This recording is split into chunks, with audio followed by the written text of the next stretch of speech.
Flash, did it kick on?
We decided that we had been so successful with that "you scratch my back, I'll scratch yours" idea.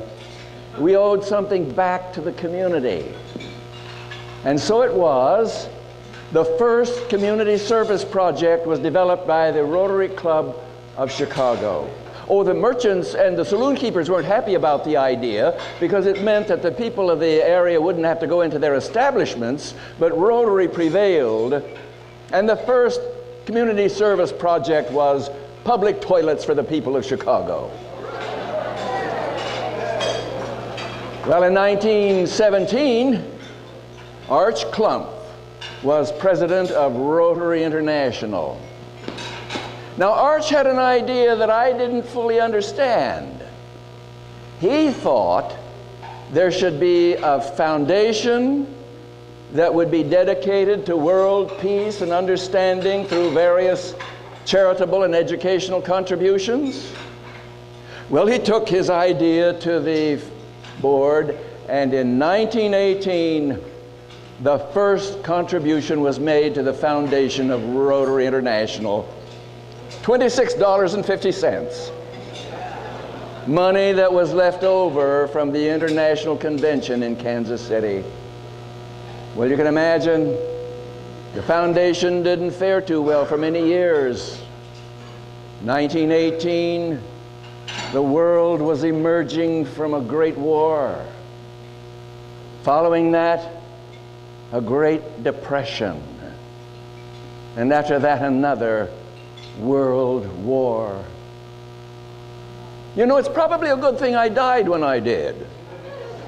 Because the year I died, 1947, over $2 million came into the foundation from friends I had made in my years of vagabonding, from Rotarians my wife Jeannie and I had made in our many travels. And it was in that same year the first 18 scholars were sent to study in countries other than their own on behalf of world peace and understanding. Well, think what has happened in the foundation and in the Rotary in the few short years following 1947. Rotary has moved into every corner of the earth. And do you know what the foundation is? The foundation is sitting here, ladies and gentlemen. You are the foundation.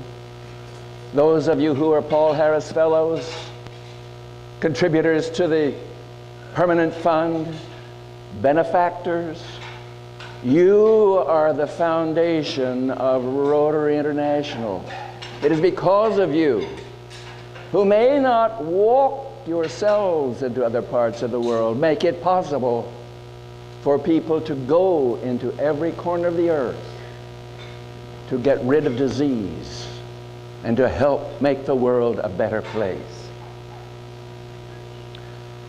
Oh, it's a wonderful thing to think about what the foundation has become. I will always remember, if you look back in your Rotarian of 2000, you will see there a picture of a young man named Wilbur standing at his lectern in his little schoolhouse in the dusty village of Malawi in deep Africa, standing erect because Rotary was there to make it possible for him to walk and no longer be a crawler. And I shall always remember how wonderful it was to see Wilbur waving his joy to the world from the Rose Float in Pasadena.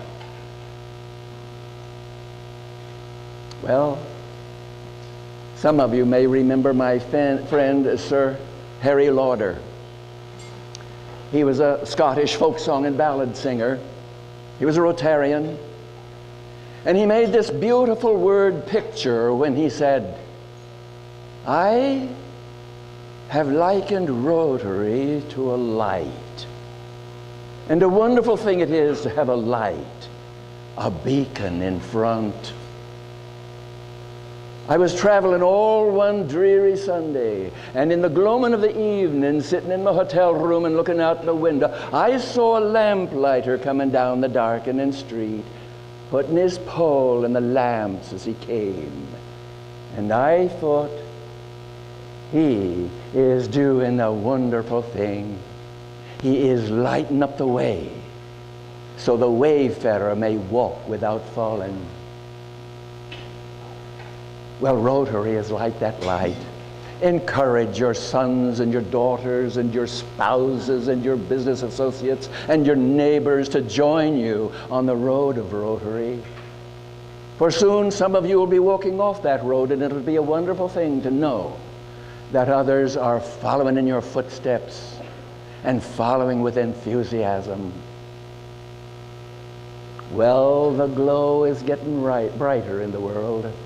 Instead of one lamplighter coming down a darkening street, over 1 million men and women are mirroring those same ideals I absorbed from the soils of Vermont.